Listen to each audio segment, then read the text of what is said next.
In this tutorial, we'll learn about Figma, a powerful and user-friendly design tool used for creating user interfaces, prototypes, and collaborative projects. Whether you're a beginner or just getting started with design, this guide will walk you through the basics step by step. By the end of this tutorial, you'll understand how to navigate the interface, create your first design, and use essential features to bring your ideas to life.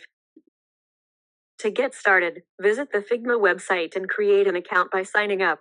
Once you've signed up, you'll be able to access Figma and start designing right away. Once you've logged into Figma, navigate to the Drafts section. From there, click on New Project to start creating your design. The arrow tool is used to select elements and move them anywhere on the canvas, making it easy to position your design exactly how you want. The frame tool is used to create frames, which work like artboards where you can organize and design your content. Figma allows you to design for different screen sizes and devices. Let's begin by adding a desktop frame, which is perfect for designing a website interface. Start by selecting the Shape tool and inserting a rectangle onto your canvas. Resize the rectangle by dragging its sides to make it longer, and then customize its appearance by changing the fill color to orange. In the Layers panel, you can see that a rectangle has been added to your design. Now, choose the Text tool and click on the canvas to create a text box. Use it to type in your website name and customize it as needed. After typing your text, select it and drag it across the canvas to adjust its position. Place it wherever it fits best in your layout.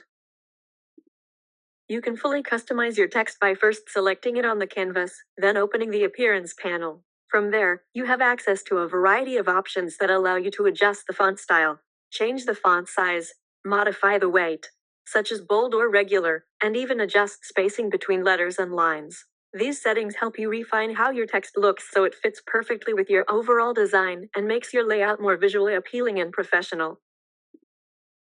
Next, click on the top layer in your Layers panel to make sure it is selected. After that, navigate to the Appearance or Fill section. Here, you can adjust the background color of the layer. Pick a light orange color to give your design a soft and visually appealing background. This change helps improve the overall look of your layout by making it more balanced and easier to read. You can click on any text element to select it and then drag it to change its position on the canvas. This allows you to place it exactly where you want within your layout. You can also select and move other elements such as shapes, images, or frames to better organize your design. After arranging everything, it's a good idea to check the preview mode so you can see how your design will appear when it's finished, helping you make any final adjustments.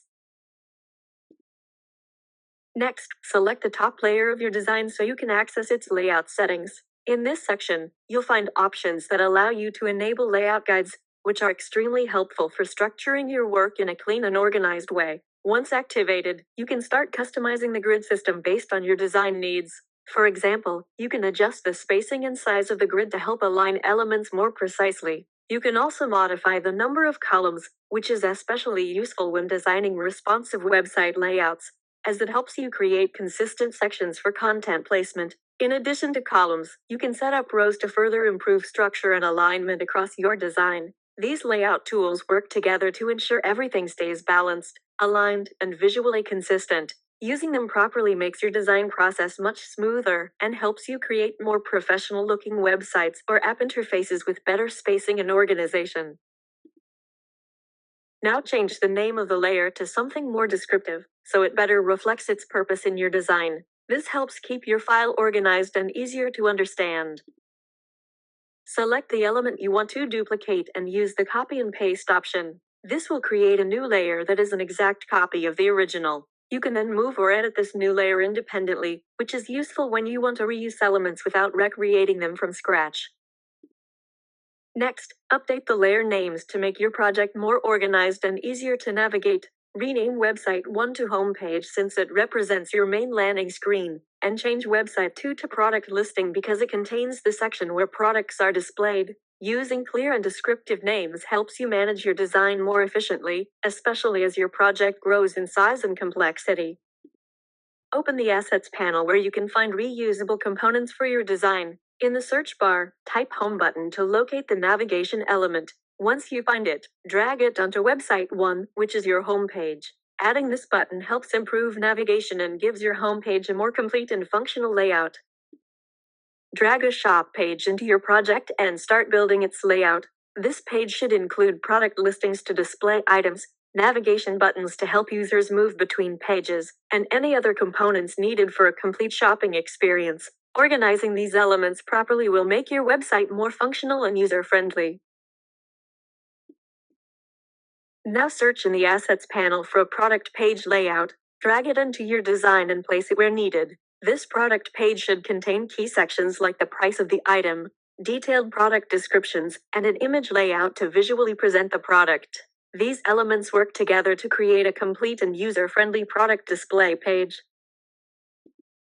In addition to this, the page should have a well-organized image layout that visually showcases the product from different angles or perspectives, helping users get a better understanding of what they are viewing. By combining these elements, price, description, and images, you create a complete, functional, and user-friendly product display page that improves the overall shopping experience and makes your website feel more professional and intuitive to use. Go to the Assets panel again and search for Shop. This will help you find a shop button or icon that you can use for navigation or product access. Once located, drag it into your layout and place it where it fits best in your design structure. Now take the product page layout you inserted and begin customizing it to match your design. Start by updating the title and change it to Desktop Pro so it reflects the product being displayed. Then adjust the price field and set it to $2,000. After that, modify the product specifications by updating details such as color options and GB storage capacity to make the information more accurate and relevant. Next, locate the Submit button and change its text to something more suitable for user interaction, such as Buy Now or another action-based label depending on your design intent. Finally, rewrite the product description to clearly explain the features, benefits, and key details of the Desktop Pro, making it more engaging, informative, and aligned with the overall style of your product page. Now go ahead and add a desktop image by dragging it from your file folder into the design workspace.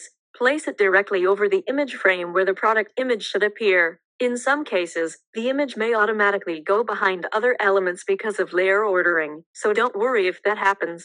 To fix it, right-click on the image and choose Bring to Front so it appears above the other layers. After correcting the layer position, resize the image by clicking and dragging its corners. Adjust it carefully so that it fits perfectly within the image frame without stretching or distorting. This step ensures your product image is displayed clearly and professionally within the layout. Once everything is complete, double-check that all elements are properly contained within the frame. This includes the borders, images, text, and any other components, ensuring nothing is outside the layout. Next, create a button by adding a shape to your layout and setting its color to red so it stands out clearly. Then place a text layer on top of the shape and type subscribe. Make sure the text is centered and easy to read so it looks like a proper call to action button. This helps guide users to interact with your design more effectively.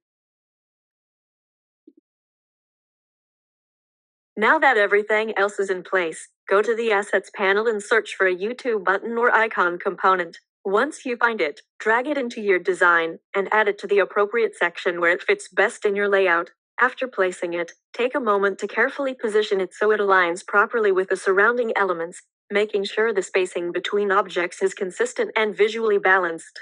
You can use alignment guides or snapping tools to help you position it more accurately. Check that it lines up evenly with your text, buttons, and other components so the overall design feels structured and intentional. Proper alignment is important because it improves readability, creates a clean visual flow, and gives your design a more professional and polished appearance. Once everything is aligned, preview your layout to make sure the YouTube button stands out clearly without disrupting the balance of the page. Now that your design is complete, rename the project to Figma Tutorial to give it a clear and professional title. After renaming it, go to the top right corner and click the Share button. This will open sharing and viewing options for your project. Then switch to Prototype mode, which allows you to preview your design as an interactive experience. In this mode, you can see how users would navigate through your pages and interact with buttons and elements, giving you a realistic preview of your final design. You have successfully learned the basics of Figma through this tutorial. From starting a new project and navigating the interface, to using essential tools like frames, shapes, text, and layout guides, you've now gone through the core workflow step by step. With these skills, you now have a strong foundation to continue building more advanced designs and improving your creativity in Figma.